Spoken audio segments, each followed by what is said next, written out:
Kilogram में, उसके बाद गोल्ड कोस्ट में 62 किलोग्राम वेट कैटेगरी में ब्रॉन्ज मेडल। तो अपने मेडल को बेहतर तो कर लिया है और आशा उसका रंग सुनहरा हो। बिल्कुल अच्छा मौका है साक्षी के पास में। फिलहाल बेहतरीन मुकाबला, मिडवेट ग्रिप पकड़ती हुई। मिडवेट एक बहुत बड़े पहलवान हुए हैं और वो दोनों हाथों से एक हाथ को पकड़ते थे। वो ग्रिप आज उस टेक्निक का नाम ही मिडवेट ग्रिप हो गया है। जैसे ईरानी टेक्निक आपने बताई थी। जी हाँ, बहुत सी टेक्निक्स ऐसी होती है कि उस पहलवान के या उस देश के नाम से पड़ जाती है। जैसे साइंस में कोई साइंटिस्ट किसी चीज की खोज करते हैं तो उस फॉर्मूला का नाम रख दिया जाता है। यहां जीत का फॉर्मूला किसको मिलेगा?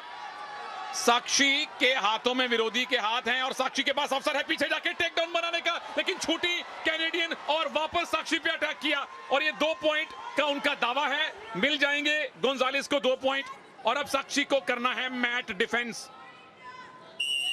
मैट डिफेंस किया, 2 ही पॉइंट लूज किए, लेकिन वेल डन है ना गोंजालेस, जिस तरह से पैसिव मुद्रा से एक्टिव में आई और 2 पॉइंट लिए। देखिए अच्छा अटैक किया था साक्षी मलिक ने। और कई बार क्या होता है कि पॉइंट ले लिया हमारे मन ने मान लिया और आपने मसल्स को थोड़ा सा ढीला किया, वहीं विपक्षी पहलवान पलट के वार कर देता। वो स्थिति यहाँ पे निर्मित हुई है और उसका फायदा कैनेडियन रेसलर ने ले लिया है। एना गोंजालेस कनाडा की अंडर 23 चैंपियन रही हैं, जूनियर स्तर की पिछले साल ही। लेकिन साक्षी की हालिया फॉर्म बढ़िया, हालांकि रियो के बाद अपनी फॉर्म और फिटनेस से काफी संघर्ष करना पड़ा साक्षी को। बिल्कुल, देश में ही बहुत सी पहलवान हैं जिन्होंने साक्षी मलिक को हराया है। तो अब ये नहीं कह सकते साक्षी मलिक डाउन गई है, हमारे देश की कुश्ती ऊपर जा रही है। ऊपर गई है और उसका बहुत सारा श्रेय साक्षी को भी जाता है, फोगाट सिस्टर्स को भी जाता है, जिन्होंने भारत में भारतीय कुश्ती के लिए एक तरह से एक नया रास्ता दिखाया, नए पहलवानों को प्रेरित किया। और जो नए प्रेरित पहलवान जब आके आपको चैलेंज करें तो समझ लीजिए कि आपका खुद का कद कितना बड़ा है और देश में ये खेल कितना बड़ा हो चुका है। और वो सारी पहलवान ज्यादातर आती हैं हरियाणा से और अब मध्य प्रदेश से भी बहुत सारी रेसलर आ रही हैं। एक और टेक डाउन की पोजीशन एना गोंजालेस, 2 पॉइंट और मिलेंगे और साक्षी को फिर से अब मैट डिफेंस करना पड़ेगा। गट रेंच नहीं लगने दिया, पर एना गोंजालेस 2 अटैक किए, दोनों में 2-2 पॉइंट मिले।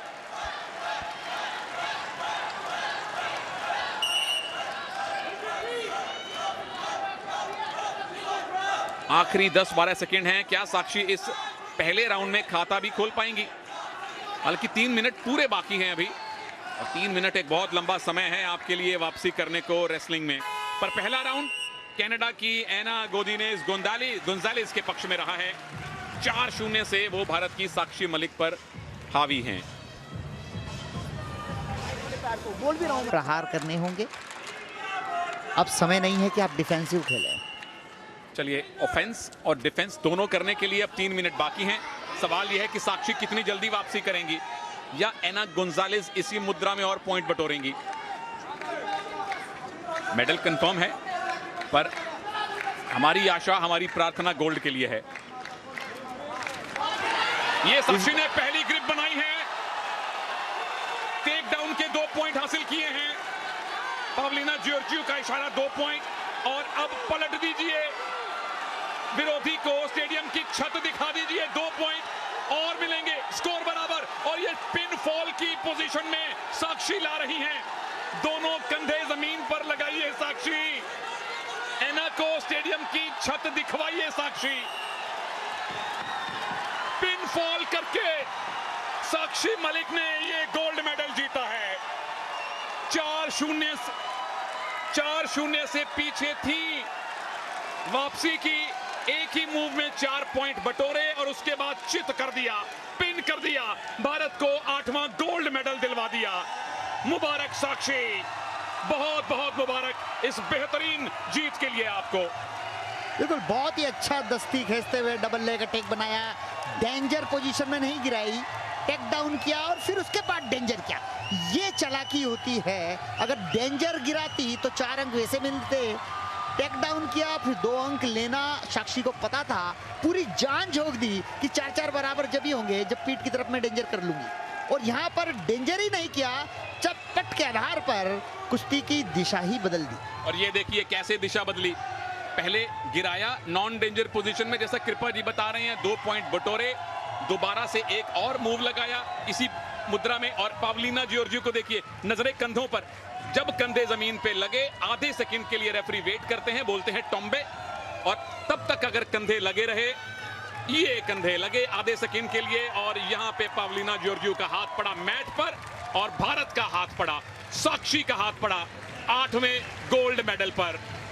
पहला कॉमनवेल्थ गेम्स का गोल्ड मेडल भारत की चैंपियन सुपुत्री साक्षी मलिक ने जीता है। और ये भी खानदानी पहलवान हैं, पति सत्यव्रत कादियान रेसलर हैं, उनके पिता सत्यवान साहब एक बहुत बड़ा नाम। बिल्कुल, साक्षी मलिक के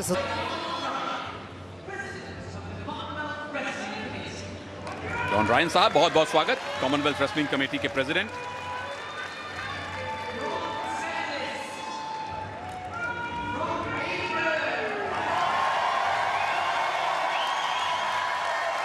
पहले ब्रॉन्ज मेडलिस्ट हैं लोकल बॉय, खानदानी रेसलर जॉर्ज रैम।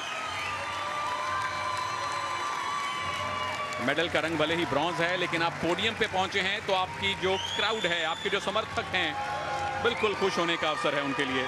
मुबारक जॉर्ज रैम।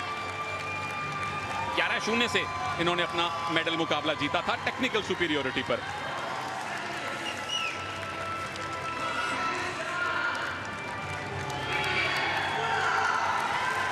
इनायतुल्ला को दूसरा ब्रॉन्ज मेडल मिला है इस वेट कैटेगरी में, पाकिस्तान के हैं, और इन्होंने भी टेक्निकल सुपीरियोरिटी पर ही अपना ब्रॉन्ज मेडल जीता है। सिर्फ तीसरा मेडल इन गेम्स में पाकिस्तान के लिए। एक जूडो में आया, एक वेट लिफ्टिंग में और एक रेसलिंग में।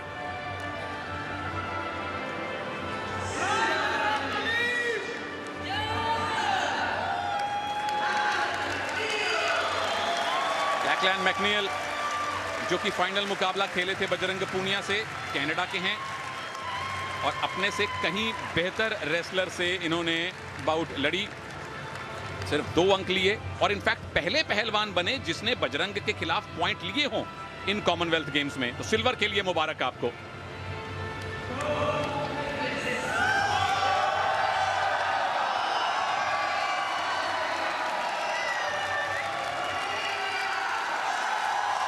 अपना गोल्ड मेडल सफलतापूर्वक डिफेंड किया है बजरंग पूनिया ने।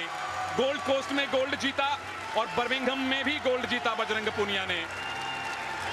टोक्यो में भी भारत के लिए पोडियम फिनिश किया था, और यहां बर्मिंघम 2022 में भारत का 7वां गोल्ड मेडल बजरंग पूनिया ने जीता। और अब समय भारत के राष्ट्रीय गान का।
शान से लहलहाता हुआ भारत का तिरंगा, उसके साथ बजता हुआ भारत का राष्ट्रीय गान, और पोडियम के बिल्कुल बीचों बीच खड़े भारत के चैंपियन की नम आंखें, और उसके बाद ये खेल भावना।